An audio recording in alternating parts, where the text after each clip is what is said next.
Guys, I'm going to give you some quick tips about what to do if your machine, your PR machine, your 6 thread, your 10 thread, your single needle, any of the PR units, the Brother, the Baby Lock, multi needle units are telling you that stop and check upper thread. And you've checked the tension, everything's threaded right, your disc is moving.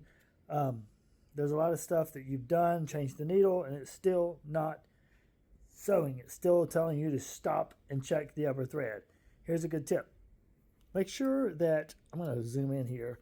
This is your pre-tension here on your machine. If you notice, it's got this little ear, we'll call it, that's folded over. Make sure that the thread on the front and the back is behind that little ear good. What happens is this is actually the first mechanism that your thread goes through.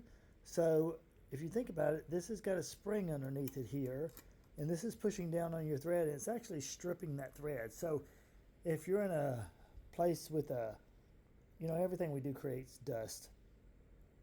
If you're in an environment that has a lot of dust and debris, it can sit on this thread back here, and then when it goes through here, it literally cleans that thread off. So here's what you do. Take you a emery board,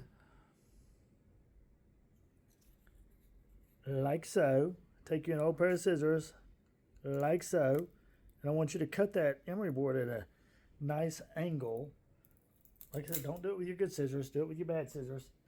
And then what you'll end up with is a emery board that looks like this. Take one of those halves, and what you'll do is, I'm going to zoom in again so you can see it. This is a good tip, guys. Will fix most of your problems with your machine needs to be rethreaded.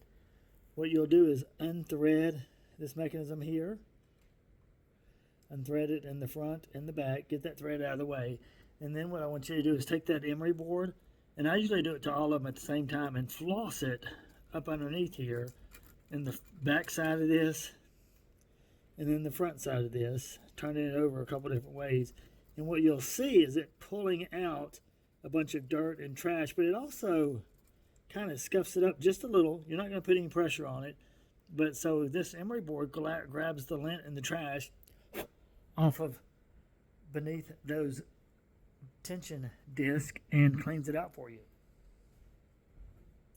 And then after you do that a couple times, grab your canned air, and